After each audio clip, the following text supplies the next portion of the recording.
The Star Sport podcast is brought to you by Access Credit Union. Access Credit Union, funding dreams for over 50 years.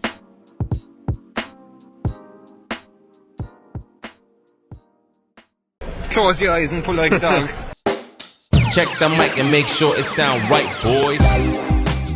Hello and welcome to the Star Sport podcast. My name is Jack McCarran of the Southern Star, and I'm joined as always by Star Sport editor Kieran McCarthy. Before we kick things off, I'd just like to give a gentle reminder to our listeners and viewers to please rate, review and subscribe to the podcast on Apple Podcasts, Spotify, Amazon Music, YouTube or wherever you get your podcasts. The Star Sport podcast is brought to you in association with our friends at Access Credit Union. Access Credit Union, where your bank really does matter. Choose the credit union, choose local, choose community. It's GAA all the way on this week's show as we gear up for the start of the National Football League, and with that, the real beginnings of the Keith Ricken-era. With Cork set to travel to Dr Hyde Park this weekend to take on Roscommon in the opening round of Division 2, we'll be joined by our dynamic analysis duo, Micheál, Haulie O'Sullivan and Diarmuid Duggan. We'll also get the lads' thoughts on the departures from Keith Ricken's squad of West Cork quartet, Ruairi Deane, Micheál Hurley, Sean White and Mark White. Later in the show, we'll chat to the Castlehaven footballer David Whelton, who has been making a bit of a name for himself off the pitch. David, a teacher in Skibbereen Community School, took the reins of the school's Corn Uí Mhuirí side this season, and they've managed to reach the semi-final of that famous competition, exceeding all expectations. But Kieran, let's not bury the lead for too long, because big time GAA is back and it's the start of a new era for the Cork footballers, who take on Roscommon this weekend in Dr Hyde Park. We'll be joined by our expert panel in a few minutes, but firstly I wanted to get your own thoughts on the news you broke on Monday, and that was that the West Cork quartet of Ruairi Deane, Micheál Hurley, Sean White and Mark White will play no part for Cork this season. So what are your own thoughts on that news? For West Cork, four big losses in terms of experience and ability. There had been, I suppose, murmurings and noise over the last couple of weeks that some of the lads wouldn't be back in. So just a story I looked into over the weekend after the McGrath Cup final and got it confirmed that, like you said there, Sean White, Mark White, Ruairi Deane and Micheál Hurley, for various and different reasons, will not be in with the Cork footballers this year. And it is a loss, because look at Deane there for a second. You're losing one of the most experienced players in the panel. And in fairness to Ruairi, he's one of the leaders in this Cork team over the last 4 or 5 years during a very turbulent time for Cork football when they've been up and they've been down. But he was one of the constants through it all. Sean White is another big loss, I think, personally, because he was in flying form for Clonakilty in their run to the County Premier Senior Football Championship final last year.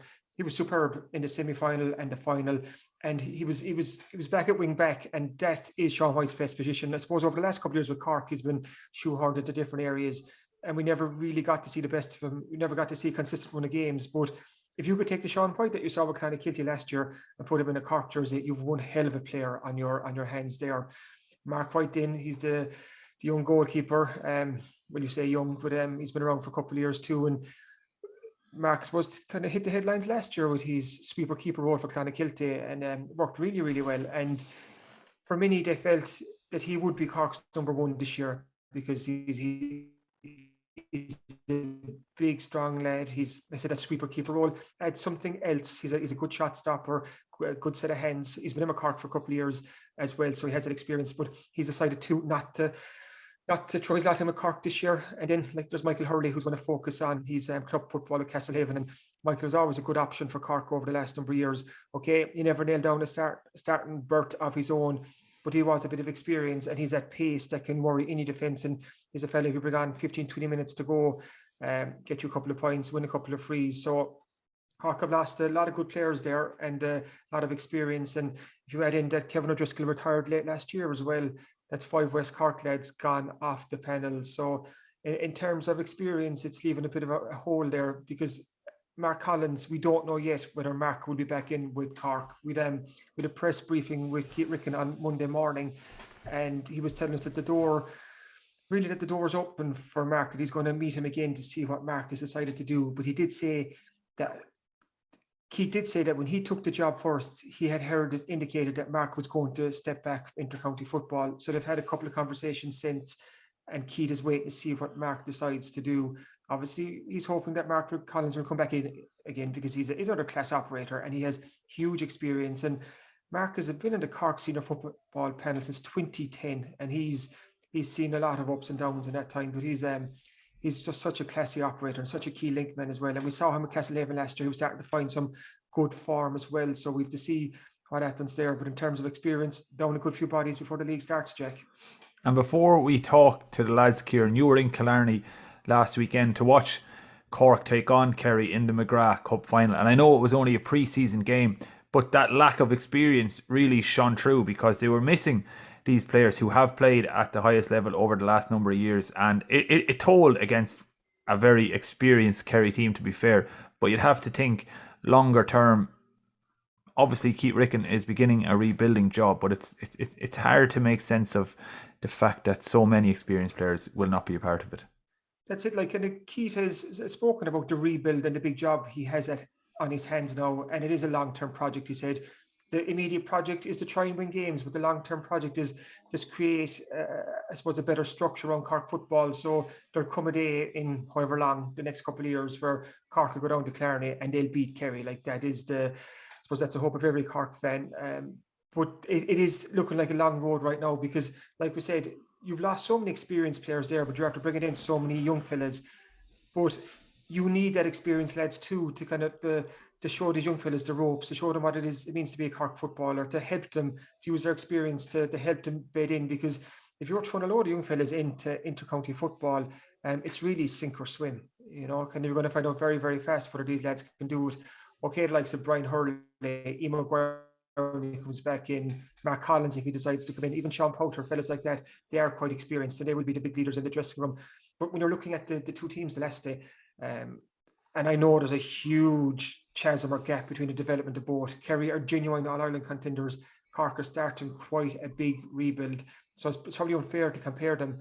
But when you did look at them, it was almost men against boys at stage, because even in the conditioning of the Kerry lads, they're so much further along in their development than where Cork are right now. And Keith Ricken's job and his hope and his target is to improve Cork. And like I said, that's the mindset, it's the culture, it's the football, it's their conditioning. Like, it's a huge project he has on his hands. But there's no kidding ourselves, Jack. It's quite a big job. And what we saw the last day, Cork are a long way off competing with the big teams for the big prizes, but all they can do is take it step by step. And that's why Division 2 is going to be this campaign will tell us a lot, far more than the McGrath Cup, where Cork are. And to be honest, it's a tough Division 2. I'm going to quickly run through the fixtures there before we hear from Haulie and Diarmuid Duggan. But Cork start off away to Roscommon this Sunday. Then they're home to Clare on February 5th. Then it's a tricky and a long trip away to Derry on February 20th. Then Cork are home to Galway on the 26th. Then it's away to Meath on March 13th, home to Down on the 20th, and away to Offaly on March 27th. So you can see there, like, you've Roscommon, you've Derry, you've Galway, you've Meath. There's 4 tough games straight away there. And when you're going into a league with very much a new look team and a new look squad, and you're down the bars players for the first couple of games, and you have the injuries to the likes of Cillian O'Hanlon, Liam O'Donovan. We haven't seen John O'Rourke is injured, he's not back yet, and Maurice Shanley's not in there. You're saying, like, Cork need to get off to a good start here, because all of a sudden, a couple of bad results early on, and hopefully not, touch wood, the pressure starts to build, and it's a young squad. So we'll have a far better idea after the first couple of league games. But there's no getting away that Keith Ricken has a big job on his hands, but he hasn't shied away from saying that either. Yeah, and last point then, Kieran, just before we throw to the two lads, this idea of Cork beginning a journey to another rebuild is something we spoke about last year, because throughout Ronan McCarthy's reign, there was always talk of this is a rebuilding job. So now we're starting afresh with a new rebuilding job. How long can Cork football go on in a constant state of rebuilding? Because we could be speaking here in 3 years if things don't go to plan with Keith Ricken. Hopefully they do, of course, but if they don't go to plan and we're starting another rebuilding job, blooding new youngsters again, it's just there is a danger we could enter an endless period of rebuilding that could last almost a decade if things don't go to plan with this current management structure. I know exactly what you mean. Like, it's like Cork football seems to be in a constant state of transition over the last number of years, and we'll hear from Haulie soon. And I asked Haulie O'Sullivan this: is this a big reset? Is this the moment where Cork football can really get its house in order and build a very solid foundation for the years ahead? And you'd have to hope so. Like, the thing is, we don't know the answer. Like, this will go one way or the other way. Like, you'd have to hope things will go well. I suppose Keith knows the Cork under-20s well, and he knows the talent coming up. He managed Cork to the under-20 All-Ireland back in 2019, and there is some really good players in Cork. Like, even the likes of Sean Meehan is a top-class player. And I like to look at Colm O'Callaghan, Mark Cronin, fellas like this. Like, Cork used, I think, 41 players in the McGrath Cup, so Ricken can't be accused of not spreading the search wide. Like, and he's given a lot of young fellas their chance to put up their hand and say, give me a go in the league. But I think it's really this league campaign that we'll start to learn a lot more about where Cork football is, because realistically, when you look at the championship, it's Kerry, Cork in the Munster semi-final in the summer, and at the moment there's only going to be one winner there, and that'll send Cork then into the qualifiers. And that's probably no harm either for Cork, because it'll put them into the qualifiers early. I know I'll be lambasted now for writing Cork off at this stage of the year in terms of the All-Ireland, but you have to be realistic of where Cork stand right now. So these young fellas, they need games, they need inter-county experience, they need to get a couple of wins under their belt, they need to get their belief and confidence going in the right direction, because it's been a tough couple of years for Cork football. There's been a few high moments in there, but there's been more lows than highs. And it's interesting what Keith Ricken said after the game in Clarny on Saturday, that when things went bad at the end of the first half, at one stage it was 1-5 points after 19 minutes. So Cork were kind of holding their own, but you could see that Kerry were just kind of starting to find their gallop. Kevin O'Donovan got a black card. Cork were down to 10 men, and the floodgates opened a small bit. And Ricken referenced this afterwards. He said moments like that were met by silence on the pitch by his players, and he noticed that. And that's almost it's the remnants of what's happened over the years when things go bad. The heads start to drop, because they've been there so many times when things just don't go their way in a game. So he said he got a minute at half time. They had a couple of words with him, kind of, and he was happy with how they responded in the second half. And Cork actually finished the game strong. They got the last 3 points of the game: Brian Hurley, Mark Cronin, and Daniel Dineen. So there was you could start to see the start of something in Clarny on Saturday, but you had to look really hard. You really had to look really hard. To be quite honest you're really digging there to find some sorts of optimism. But Kieran, let's go and speak to two men who really know what they're talking about when it comes to Cork football, and that's Micheál Haulie O'Sullivan and Diarmuid Duggan. We're joined now on the podcast by Haulie O'Sullivan and Diarmuid Duggan to have a look ahead at Cork's National Football League campaign, which throws in away to Roscommon this Sunday. But before we chat about the league and the campaign coming up and Cork's hopes and targets, Haulie, going to start first. Cork lost to Kerry in the McGrath Cup final in Clarny last Saturday. It wasn't an unexpected loss. Kerry ran out by 12 points. What was the big takeaway that you took away from that game in Clarny? Well, I suppose that it was hard to take positives from it.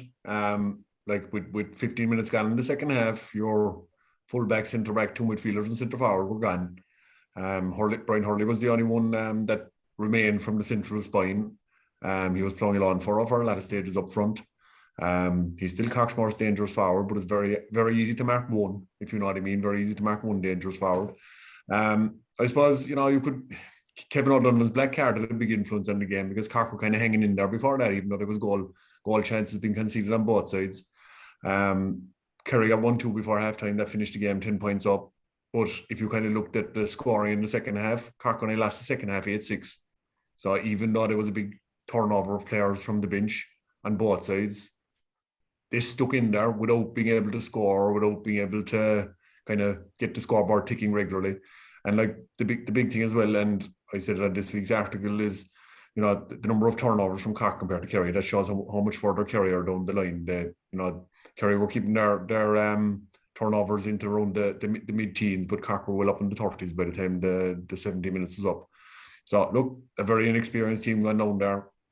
A lot of fellas who hadn't played much football at that level. It would have been nicer to see a mixture of a few more experienced fellas thrown in with those guys so that they'd have a better chance of impressing.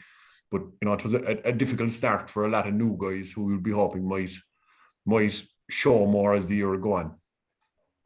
Diarmuid, just to pick up what Haulie said there, that Kerry they're obviously a lot further along their development than this Cork team are, because this Kerry team are genuine All-Ireland contenders. And you could see that by the strength of the team, the name for McGrath Cup final, like, was bordering on the absurd, really, kind of, when you could bring David Clifford on at a stage when Kerry were 12 points up in the second half. But it's also showed, the huge chasm, the huge gap that is there between Cork and Kerry right now. Kind of, they're obviously one's Division 1 Kerry, Cork in Division 2, but there's a huge gap between the teams. And is the danger that this gap could grow bigger? Yeah, it is. When you look back on the championship result of last year, I think it was something like 22 points. So hopefully it won't get any bigger than that, because that's as sizable as you can get in championship games. But like, there's no doubt about it. They're in two completely different places, Cork and Kerry, at the moment. And I think Keith Ricken, addressed that in one of his press conferences there recently as well. Just saying that they're coming from different starting playing fields or playing levels at the moment. And Kerry, I mean, they've years of conditioning.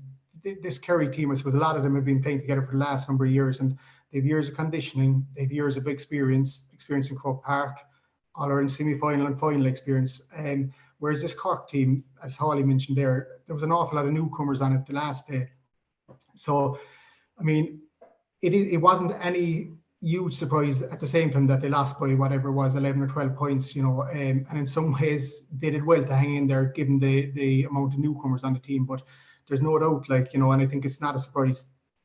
Keith Ricken has a huge, task in his hands here to try and turn this around, because it's a long-term job. He mentioned that himself as well. It's a long-term job, not a quick fix job at all. Haulie, like Diarmuid said, there's a lot of newcomers on this Cork team, and over the 3 games in the McGrath Cup, I think Cork used 41 players. Obviously, new boss Keith Ricken, he spread his search wide right across the county to look for new players. But I want to ask you about some players that we know will not be involved this year. On the Southern Star on Monday, we revealed that Ruairi Deane, Bantry Blues, Clonakilty brothers Sean White and Mark White, as well as Castlehaven's Micheál Hurley, will not be involved with Cork footballers this season. How much of a blow is it first, losing so many lads that could be involved in the first team, but also losing so many lads with experience that could help so many of these younger guys?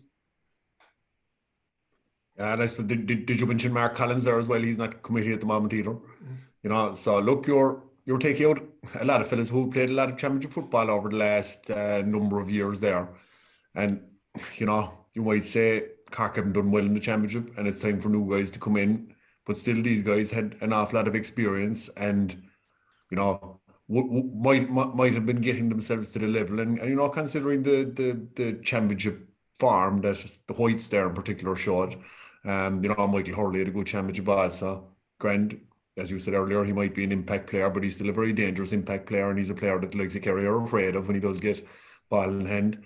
The likes of Sean White, after having such a great season, I find it kind of hard to understand why he wouldn't give it a shot. It might be something that he'd go on to regret definitely in years to come, especially when he was in such great form, in such great shape, and then found himself, playing in the position that he's best playing in again, which was wing back. He was a shoe-in for me, for the league campaign anyway, for Cork, if he was available and his brother wasn't far behind him. Ruairi Deane, I don't know what the exact story was there behind him not taking part, but again, he's up to the 30 mark, I suppose. He hasn't let Cork down for the most part in the past, but losing a lot of those guys, it kind of makes the start up and the kind of progression. Is it going to happen slower as a result? Will it take longer for these guys to develop as a result of losing players who have played a lot of championship football over the last years? But look, it's new to us all, and I think we're all going to have to be very patient with this whole scenario, and we'll know a lot more after the first 2 league games. Diarmuid, we had a press briefing with Keith Ricken on Monday when he was asked about Mark Collins, and he said the door is open for Mark Collins. They're going to have a chat at the end of the month to see what Mark's thoughts are. But he did say that when he took the job first, that he had heard that Mark had indicated that he wasn't going to commit to to the Cork scene for 2022, but they've had a couple of conversations since. So he's waiting to see what Mark Collins will decide to do. Is the hope that Mark Collins will commit for the year ahead, given his experience, given that he started to find a bit of form at Castlehaven as a championship went on last year too, and given, like we said earlier, that so many experienced fellas have already left the panel. So having someone like Mark there, I think he's 31 now, he's been on the panel since 2010. Like, he'd be a great role model for the younger fellas to kind of look up to and follow in his footsteps. Yeah, 100%, Kieran. I think because Mark is a player who he's still got that link between the 2010 team and the current team. So, he's got that winning mentality and he knows what it takes to win All Irelands. So I think it's critical, if Keith can get him on board, I think it's a massive, massive plus. But I suppose even besides Mark, I think there's probably two key issues here. There's a short-term plan and short-term goals for Keith, and there's also the long-term goals. And I think in terms of long-term goals, Keith will probably have to identify a number of players, key leaders or key characters or personalities, solid characters that can drive this whole thing for him. Because any good team or any good panel, it's always player-led and player-driven. And I think if we go back to the 2010 team and the years preceding that, I mean, of course, we had Billy Morgan, there was Conor Coonan, but this was always driven by players like Graham Canty, Anthony Lynch, Noel O'Leary, Conor McCarthy, all these players who set ridiculously high standards in terms of professionalism and all that. And I think people probably have to try and identify some of these characters for Cork. It could be Powter, it could be Maguire. They'll have to be kind of these solid characters that he can build a culture around, and using even the likes of Mark Collins and bring in these new younger players around it. And that's probably the longer term, or at least the medium term plan anyway, in terms of 2, 3, 4 years time, that, we need to develop that culture to get to the level of Kerry and their conditioning and their fitness. And that's probably what we need to do there. But I think in terms of short-term planning, he's obviously got a different challenge there, and I suppose he has to marry the two, because he has to get games pretty quickly. And I suppose a short-term goal for them is to probably reach the final of the Division 2 league this year, which is quite attainable. Obviously, it's a challenge because there's some good teams there. We've got Roscommon, Galway, Derry, Down, all formidable enough teams, So I think that is a big challenge in itself, and that's probably the short-term goal, is to reach maybe a Division 2 final. Haulie, do you think Keith, like he said a couple of times, December 8th was when he started with this Cork team, and he's had 6, 7, 8 weeks, that he obviously realises the size of the job ahead, and it's quite a big job to get Cork from where they are now to where he wants them to be, because he's spoken, like there about the culture of the team, about having the right players, the right characters there. And he feels then, once he gets the structure right, that the football will flow, he said, because he feels Cork have the footballers, but it's about everything else around it, the mindset of players and so on. But how big a job is this to resurrect the Rebels? I suppose when you take over any team as a manager, the first thing you have to do is get everyone fit and strong. And Cork have a bit to go that way, but if they put huge emphasis on that and improve their fitness levels even by 10-15% from last year, it leads to a higher work rate, it leads to game plans being put into action easier, it leads to more appetite from players. They're lasting games better, like even in the second half now against, I know there was a lot of subs, but in the second half against Kerry, we still looked like, we were running well anyway, if nothing else. With regard to the league, like Diarmuid said, I think, and I could stand corrected on this maybe, but I think we have 4 home and 3 away out of 7 games, which isn't the worst mix. You could have 4 away and 3 home. The 3 away, Roscommon, Derry, Offaly. I have the fixtures here, Haulie. It's 4 away. It's away to Roscommon, it's away to Derry, it's away to Meath, and it's away to Offaly. So there's 4 away and 3 home. Neither the one I was missing. So clear, it's 4 away, 3 home, which makes it more difficult to get. Like there are teams there that are possibly Division 1 teams, like Galway, Meath, Down, Derry. They're all going to be huge, and Clare themselves, sure, were every bit as good as Cork last year. So it is a big challenge, and like I know the McGrath Cup was used as a kind of a trial game scenario where you had so many players being used, but it was also probably a chance to try and nail down some kind of a 10 out of the 15 or 8 out of the 15 that might be starting next weekend against Roscommon, because I have no idea what the Cork team is going to be next weekend against Roscommon. And like you said earlier, we probably all have a stab off picking the Kerry team, and we're not even from Kerry. But I think that team and what team he picks is going to, and how that performance goes up there, is going to set the tone to a certain degree for the rest of the league. And I know you have the Bars guys to come back in, and their injured guys to come back in, which will add an awful lot to the panel and to the team. So look, it'd be great to get a good start against Roscommon away in Hyde Park, but it's going to be no easy task. Looking at the league, so dear, but looking at the fixtures, like we said, now it's Roscommon away this Sunday, and then it's home to Clare the Saturday after, and Cork and Clare have been very close the last couple of years. Then it's a tough away trip up to Derry after that, and then it's a home game against Galway. Then you're away to Meath, you're home to Down, and you're away to Offaly. So there is, you could say that the start of the league is tougher than the finish when you have Roscommon, Clare, Derry, and Galway in your first 4 games. So how important is it for Keith Ricken and this team, given that what he wants to achieve, that he won't want them scrapping for survival in Division 2 very early on? So to get a win or two under their belt, and just to build confidence and self-belief in this group. I think it's huge, Kieran. When you look at the championship, they have Kerry in the semi-final. So going on past form, you'd expect Kerry to win that. So if they're not winning a Munster championship, then they have to put a huge focus on the league, because we can be forever, saying that this Cork team are building, and we've actually been saying that for years now. But there comes a point where they actually have to, act on this promise or on this underage talent. And I think a stepping stone for them to begin with is certainly the league, and they have to target the league here.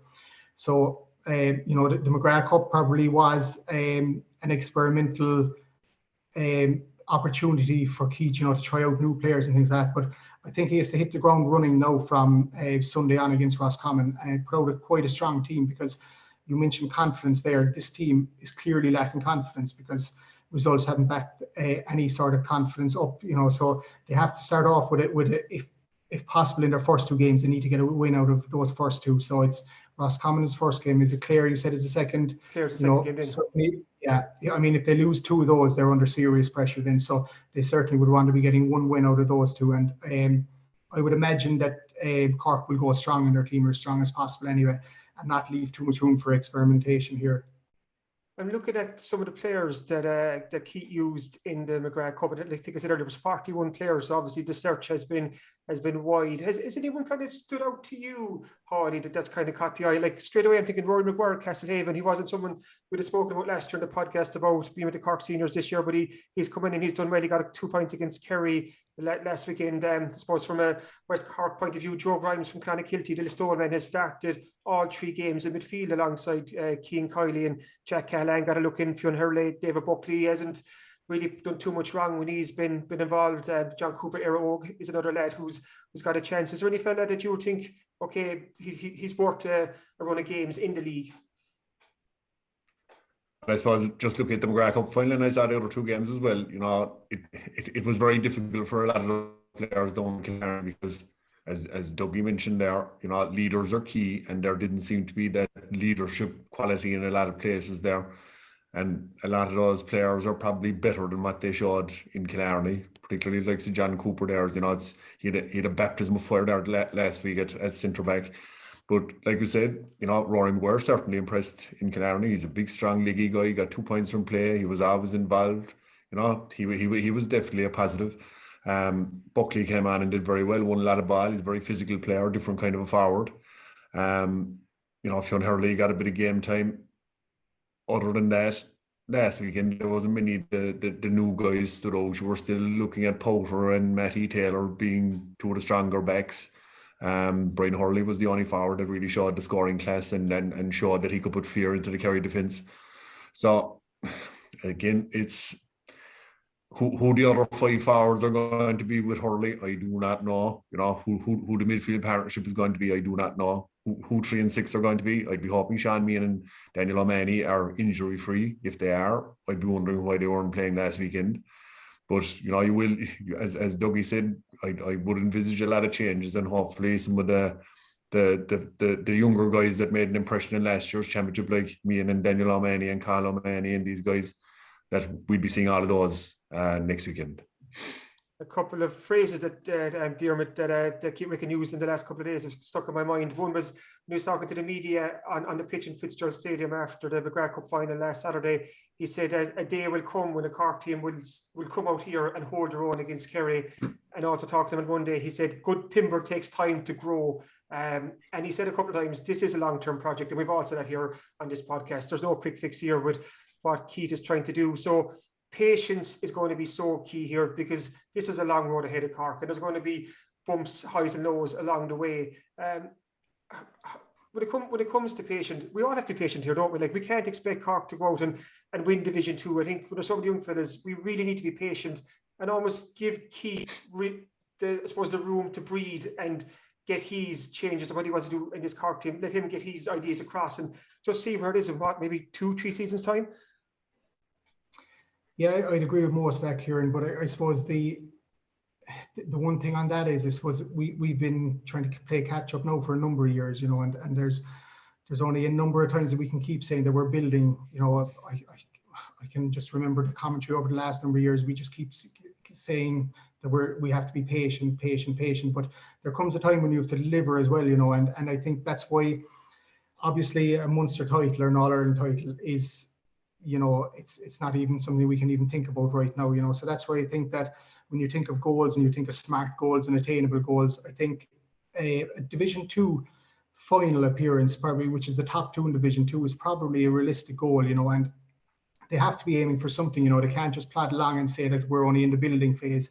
They have to have a goal at the end of it, and I think that's probably, when they set their goals as a collective unit, it's probably something that certainly is attainable. Obviously there's, as Haulie mentioned, there's some very, very good teams there. A lot of teams that have been playing Division 1 over the last number of years. So it's going to be very difficult, but, they shouldn't be happy just to stay in Division 2. Obviously it's the minimum, to be honest. They need to at least stay there, but they should be aiming for a Division 2 final at the very, very least. But it definitely will take time, and, nobody's expecting a Munster title this year or the next couple of years. It's going to get time, and there's no doubt. You mentioned there that Keith mentioned that there will be a time. You said, is it when Cork will?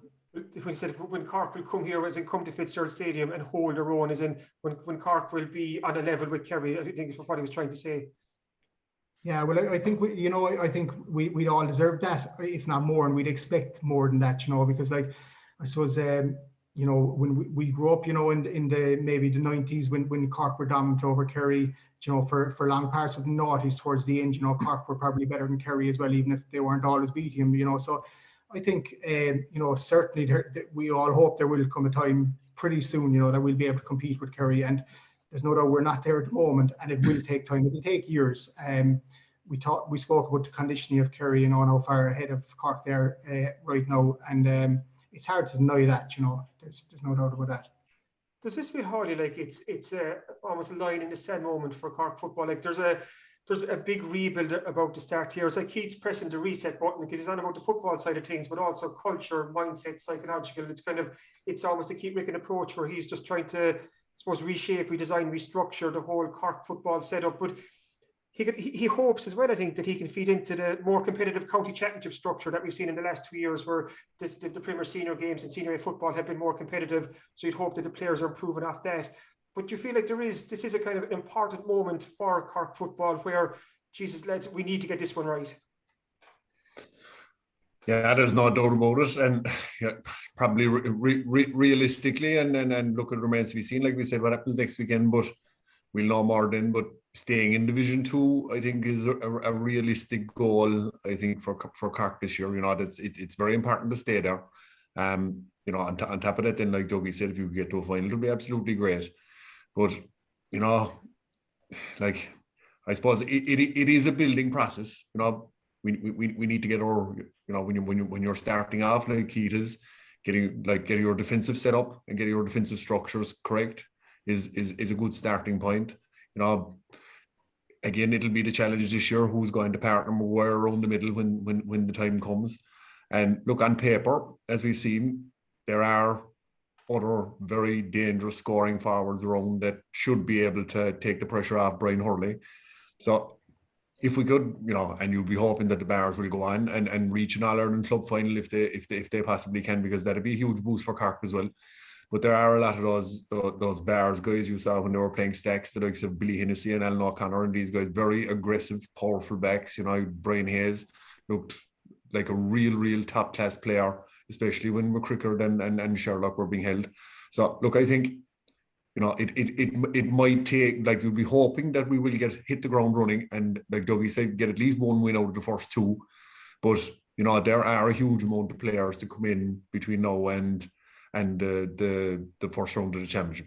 Even the likes of Killian O'Hanlon there, I don't know, is he going to be in the picture, or will he be fit enough in time, to come back in there and add that physicality and that size that we need in the team? Because you could see in Killarney again, we were still physically, far smaller than Kerry, and that is a big thing to address early as well for Keith Ricken, that the size and physicality of our players again. And I'm going back to the Bears again. Like, the Bears set a template on how to beat any Kerry team. They absolutely hit them with every single thing that they had in the first quarter or 20 minutes and imposed themselves on them physically. But they have the physicality to do that. And I was a little bit disappointed last weekend that we didn't see more, Cork fellas hurling themselves into tackles and showing a way more aggression and way more fire. It was still a kind of a pedestrian enough challenge game kind of a scenario. But, for a new group like that, they should have been absolutely champing at the bit to impress and try and get themselves into a position where they could be picked for the first round of the National League next weekend. And, that kind of irked me a small bit, that we didn't see a little bit more of that, especially with a new management team and a whole new group of players that all have a chance of winning their place, because it is in a whole new scenario. But like, Cork are going to have to bring that kind of thing next weekend, because they're going to meet the exact same kind of physicality from Roscommon and Galway and Meath, because these teams are physically further down the line than Cork are as well. And like that aggression and absolute massive hunger, that every one of these league games is like a championship match. It's going to have to be like a championship match for Cork if we're going to get into the league. I'm not going to ask either of you to make any prediction for the League or Championship, because, like we said here, we can't even predict the Cork team for next Sunday, not to mind what's going to happen in the weeks and months ahead. But the final question to you, Diarmuid, and we touched them a few times in the podcast, Brian Hurley, he's hit the ground running for Cork this year. He hit 1-6 away against Clare, hit 1-6 at home against Waterford. He got 5 points against Kerry the last year. I think 3 from play was it, and he was Cork's most dangerous forward. And in fairness, what that man's been through over the years to come back and play at this level and to be Cork's top forward now, he deserves so much credit for that. How important will Brian Hurley be for Cork this season, but for Cork under Keith Ricken too, given that he is one of the experienced fellas left in the squad now? Yeah, Brian will be hugely important. If for a number of factors, I suppose experience alone is one thing. He's been on this panel for quite a long time. And he's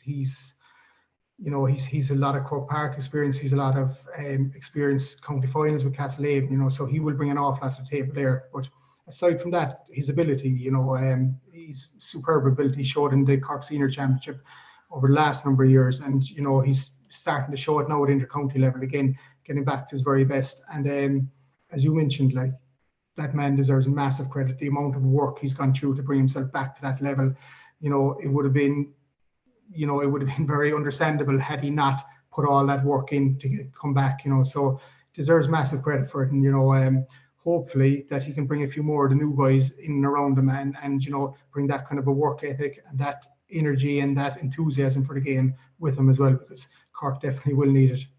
100%, I think. We'll all be hoping he stays fit the way he's playing at the moment. Like I was saying, the mindset of that man to come back from where he was, to be told you mightn't play football ever again, to see him go back to the Munster final last year, the first quarter, where he'd carry backs in their arses half the time, and even seeing the last day again, he just sprightly. It's great to see him back there, but he's going to be so important this year. Yeah, but sure, we've seen it at club level, and he's the same at the county level. If he gets high quality fast ball in space 1-on-1, good luck and thanks. He is that dangerous, and he's the only fella. Even look at the game the last day, he's the only fella that you'd pick out of the Cork team that would probably make the Kerry team. We didn't have anyone else really that was up to that standard last day. So look, he is very important, and look, I hope he gets a great run in the league and a great run in the championship, because he's missed so much and he's probably champing at the bit for football. I thought he'd be rested a bit more earlier in the year to make sure we'd have him later in the year, if you know what I mean.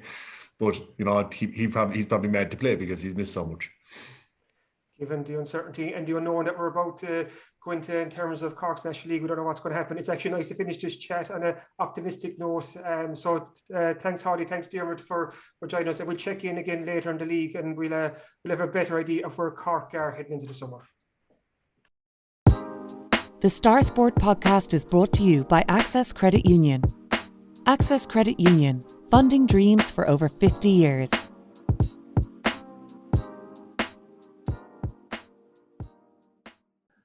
Castlehaven footballer David Whelton has been making a bit of a name for himself off the pitch in recent times.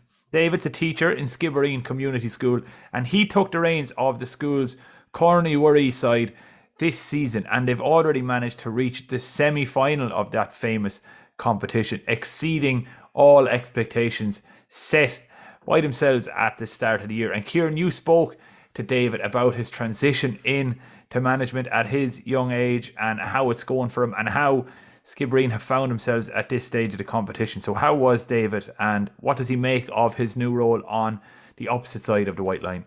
First off, I want to take full credit for David Whelton's fantastic reign as a Skibbereen Community School manager. Years and years ago, David came into us in the Southern Star on work experience to look at sports journalism. And obviously, I didn't inspire him one bit because he went down a far different route. And he's now a teacher in Skib Community School, doing quite well there. And he's the manager of a senior football team now, who's through to Corn Uí Mhuirí semi-final. So if it wasn't for me and my role in all this, maybe Skibbereen Community School wouldn't be in the last four of the Munster colleges. So I'm just going to put my hand up and just try and take a bit of credit here. But no, in all seriousness, full credit to David Whelton and his management team, what they've done this year. It's great to see Skibbereen Community School into the Corn Uí Mhuirí semi-final. Because if you think back, the school is only open, 5 or 6 years now. But before that, St. Falkner's de la Salle, they were the Skib standard bearers, or the West Cork standard bearers when it came to the Corn Uí Mhuirí. Won the competition 3 times. David went to Falkner's himself, and he played in the Corn Uí Mhuirí in Falkner's colours. So he knows what this competition is about. He knows how important it is, how prestigious it is. And he's getting that message across to the Skib players, and it's just a good news story, a good local story that Skibbereen are in the last 4, as well as Hamilton High School of Bandon, who are in the other semi-final. So you've 2 West Cork schools in the last 4. When David took the reins of the school senior football team at the start of the year, he'll say himself it was very low expectations. They hadn't really made any mark or imprint in the Corn Uí Mhuirí in recent times, but they've started bit by bit. They beat Closh and Skellige in their first game, and it's gone from there. They were, I think, Closh to Cullum in their second game they won, and they beat Rathmore in their quarterfinal a couple of weeks ago. Super sub Jack O'Brien with a late important goal. So all of a sudden they find themselves in a Corn Uí Mhuirí semi-final, albeit against Tralee CBS, the 2020 champions, and who are a very, very good team. The Green, as they're known, they beat Clonakilty Community College in their quarterfinal, beat them quite well. They have a couple of good players in there from Austin Stacks, who lost to the Bars in the recent Munster Club Senior Football Final. So there's a tough test ahead for Skib, but they're here on merit. They'll be underdogs, but that's not to say they can't cause a surprise, because they have some really good players there. They have 3 Cork minors from last year. They put up big scores this year. They've showed character in their last game, so they're kind of ticking all the boxes right now. But before we hear from David, just want to give a quick mention to his management team, because it includes James McCarthy, the Carberry GDA, who was also David's manager at Castlehaven. So the roles are quite reversed here, because David is also a senior footballer at Castlehaven.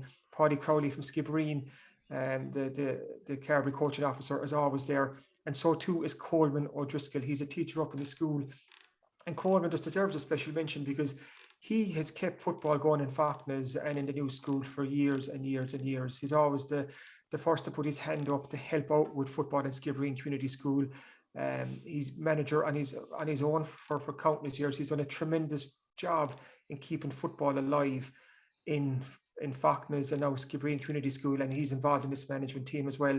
And when David Whelton himself was in the Corn Uí Mhuirí semi-final back in 2014, Coleman was his manager. So it just shows that that connection, that bond is still there. And as you'll hear from David Whelton now, he's enjoying life outside the white line, and he's also optimistic that they can cause a huge shock this Saturday. It's a huge weekend for Skibbereen Community School in the Corn Uí Mhuirí, and we're delighted to be joined on the podcast by their manager, David Whelton, and well known for his exploits on the field with Castlehaven. But now you've also ventured into the world of management, David. How are you finding that so far? Oh, very good, yeah. Outside the white lines now, anyway. Enjoying it, though, to be fair. We're after a good run of it now the last few weeks, and we're looking forward to this weekend for sure. Before we look at your run to the semi-final, just talk to me about stepping outside the white line with the school. How did all that come about?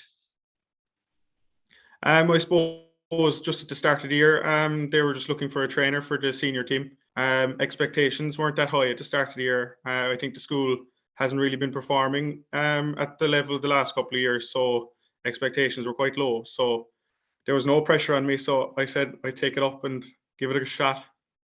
You've surrounded yourself with a fairly handy management team. I saw a photo after your semi-final win, and you, James McCarthy, Paddy Crowley, and Colin O'Driscoll, who's obviously been involved with the school for many years on the football side of things. What about this?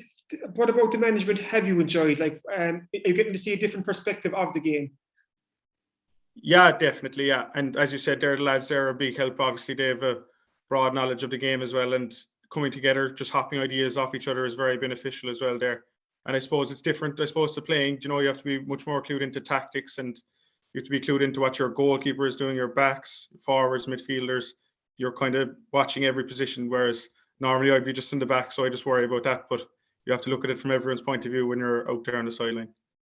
Look at it from your own game for a second. Do you think it could actually make you a better footballer yourself? The fact that you're getting this overarching view of a football game from the sideline, and you're seeing what's going on in different parts of the pitch. Whereas, like you said yourself, when you're playing before, you're in defence and you've your job when you're doing it. But now you've almost an appreciation of the entire team and what goes on across the field. Yeah, sure. You never know. I might be up in the forwards now next year, but I don't know. You're kind of getting a look at everyone. It's causes more stress anyway, for sure, anyway, because you're looking. You want your forwards getting on ball, you want them linking up, and then you want your backs tight, and you're trying to pass on as much knowledge as you can to them. So it can be hard work that way, but very enjoyable, and I'm enjoying the challenge at the moment. And they're a great bunch of lads to work with, and they're very driven themselves and motivated. So my job is easy enough that way.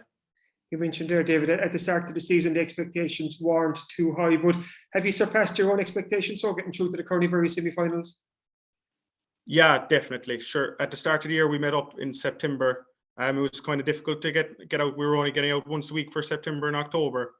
And because the club season kind of ran into them, and Island Rovers were involved in under 17 and Castlehaven were involved in under 17.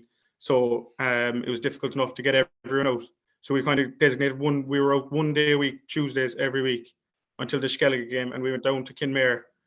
Expectations weren't high. We just told the lads, go out, give a performance. And I remember at the first water break, I couldn't believe it. We were after blitzing them, I thought, anyway, for the first 15 minutes, and we were up, I'd say, 6 or 7 points.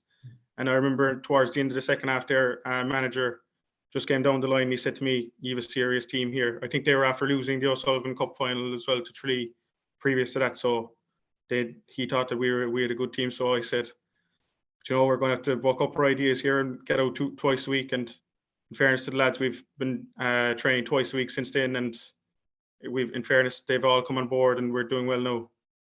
You mentioned that first win. That was a 119-17 win against Colossian and Skellige, who have a really proud history in the Corn Uí Mhuirí as well. So that got you off on the front foot. Like, it was a brilliant display and a brilliant result to kick it off with. And then it was Closh to Cullenballincollig you took on next, and you beat them 2-10 to 12 points to book your place in the last stage. Was it very important that you backed up that Skellige win by beating Ballincollig? Yeah, I suppose we were it was a big springboard for us. All right, the first game, we had a lot of top performances from everyone around the field that day. And I suppose it was just to bring the lads back down to earth then after that and just say, we've nothing won. We're after our first win in the Corn Uí Mhuirí in a good few years. So it's important to build on that now and make sure that we're still going after Christmas into knockout stages, where you see the likes of Hammies there and Clonakilty the last few years. At that stage, we're kind of getting jealous here in Skibbereen of that. So we wanted to make sure that we were in the mix as well after Christmas. And after those 2 wins before Christmas, could you see even the confidence and the self-belief in the lads starting to grow and build? Definitely, yeah. Like I know, just talking to the lads there at the start of the year, they were on about previous results that they lost down through the years to such teams, but it's all about forgetting that. Like, lads had to remember, we have 3 Cork minors from last year. Robbie Minahan was playing senior club level, so you can build around that then, and there's plenty of confidence in the lads, and they're leading by example, their trainings and stuff, and everyone is buying into it. And we've 30 out training now every day, and they're a driven bunch of lads, and it's wonderful to see as well. Wonderful to see twice a week there after school that you can get 30 lads out enjoying their football at this time of year. I think what we saw in the recent quarterfinal win against Rathmore was the character of the Skibbereen side, because there was a match that ebbed one way, then the other. Then super sub Jack O'Brien came off the bench to get a very important goal late on, and you kicked on for victory. Like, what was the most pleasing aspect of that performance for you? Definitely the way we finished the game, I was very happy with that. And our bench, we were very happy with our bench. As you said there, Jack O'Brien, super goal, top corner, great finish. But equally, Isaac Hart came on there at half-time, lifted the standard of performance big time, kicked over 2 beauties. And Oisin Daly came on there towards the end and punched over an invaluable point as well. So obviously the strength of our bench anyway was a big pleasing aspect of the performance. And obviously I thought our fitness levels, I thought we were fitter.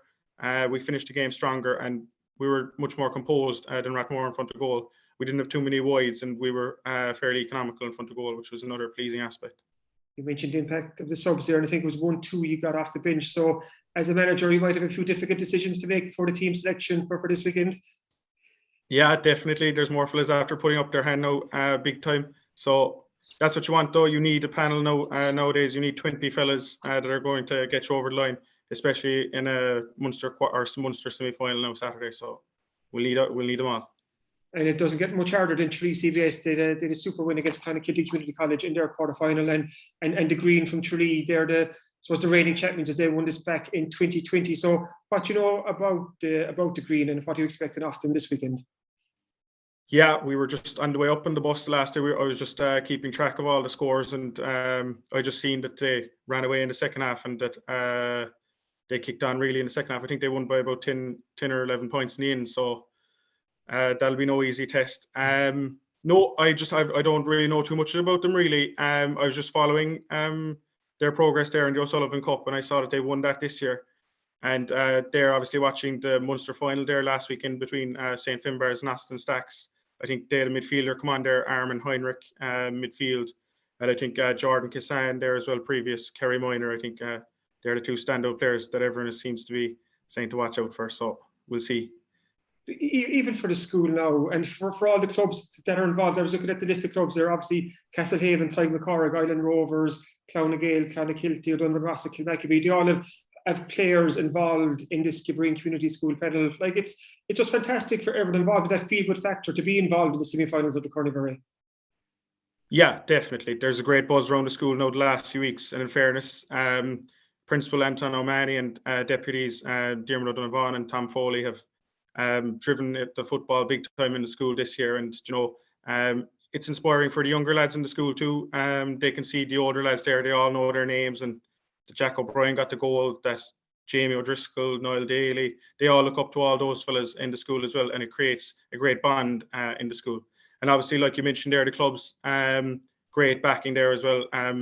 We've actually trained in Rossa Park there a good few times and played matches there, and went out to Castlehaven and played matches too. So the clubs have been very accommodating that way.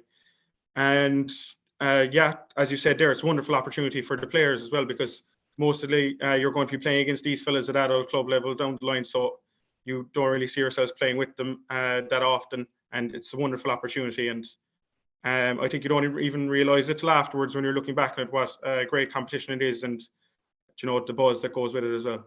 You've actually preempted one of my final questions, Dave.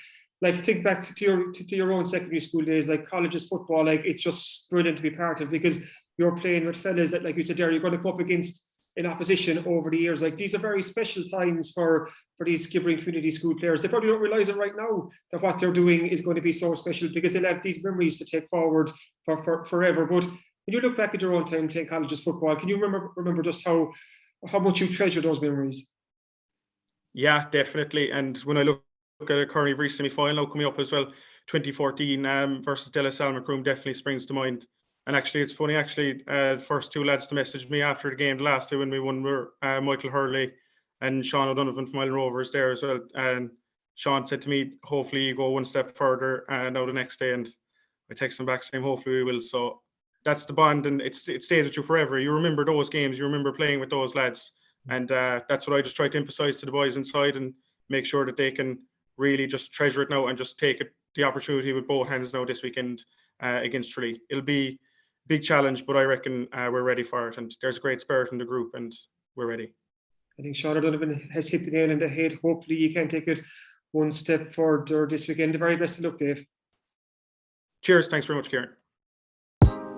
The Star Sport podcast is brought to you by Access Credit Union. Access Credit Union, funding dreams for over 50 years.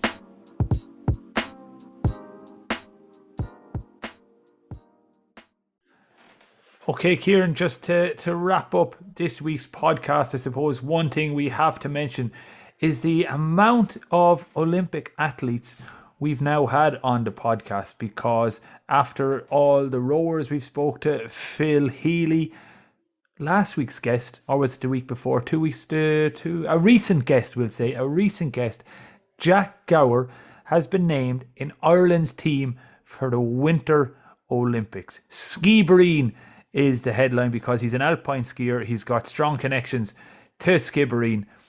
And Kieran, this is great news for both Jack and for the Southern Star, because we'll be covering him throughout the Beijing Olympics. And I've just heard from the higher-ups, we're sending you to cover it on the ground. Works for me. We get someone to cover the sport for the next couple of weeks. You can fly me out to Beijing, starting on February 4th. Like you said, great at Jack Gower. He's in the Team Ireland. They're saying that the team is 6 there. Jack Gower's gone out there alpine skiing. And it's just a great story because he has that connection to Skibbereen. His grandmother was born in Dublin, he told us a couple of weeks ago, but she grew up in Skib. That was home for her. And Cork was where she met her husband too. And then he was part of the British Navy. And then they moved to Chile. And that's where Jack's father, Richard, was born. And then Richard and his brothers and sisters spent so many summers in Skibbereen. So that link to Skib is strong. And like Jack says, he feels it himself. There's a strong affiliation there. And his plan is to come to Skib in the summer. But will he be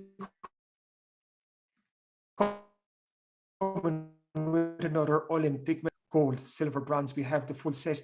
But Skib doesn't have a Winter Olympic medal, Jack. And I think that would sit quite... It's about time Skibbereen got their hands on a Winter Olympic medal. 100%, because who knows if this, what the climate might have over the next couple of years. If the River Island freezes, like, you have the perfect training ground there for all types of winter sport. But in all seriousness, it's great to see Jack there. And I think we'll have him on the podcast. We'll have to get him on again quite soon, because it's an exciting time for him. And all aboard the Beijing bandwagon, Jack. Absolutely. We look forward to following his progress. Kieran, what else can readers look forward to in this week's Southern Star sports section, which will, of course, be in shops on Thursday morning? We obviously talked to David Whelton earlier from the Skibbereen Community School angle. They're in their Corn Uí Mhuirí semi-final. But we mentioned too, Hamilton High School Bandon are in the other side of the draw. They're taking on St. Brendan's College Killarney again this Saturday in their Corn Uí Mhuirí semi-final. So we've news from the Bandon camp ahead of a huge game for them. The 2020 Carberry Under 21A football final was played last weekend, and Downey's beat Castlehaven by a point.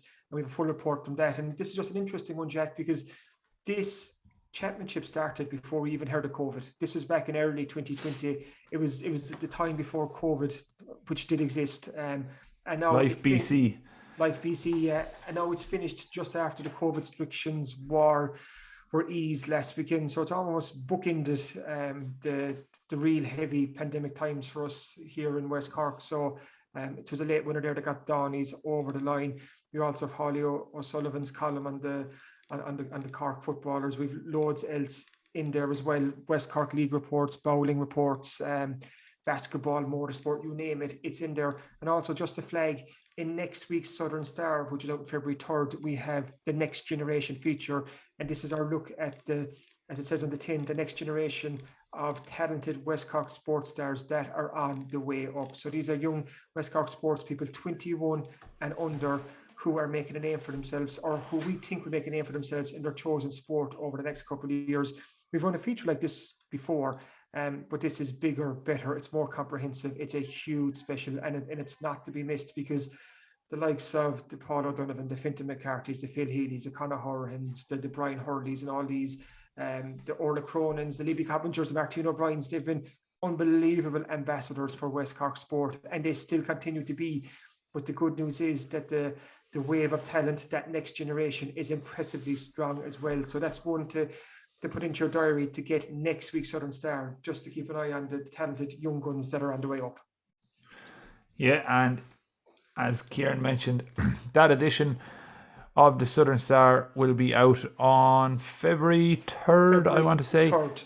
And there's obviously an edition before that, and that is in shops this Thursday. And if you can't make it to the shops, you can always subscribe online. Just go to www.southernstar.ie/e-paper, and you can read the Southern Star on your computer, tablet, or smartphone for less than €2 per week. And if you subscribe before the close of business on January 27th this week, you'll get 10% off your subscription price, and you'll also get a free Southern Star mug and a free Southern Star pen. So Southern Star swag available for anyone who subscribes before the close of business this Thursday. Terms and conditions, of course, apply, but there aren't that many terms and conditions, so nothing stopping you from logging on and subscribing.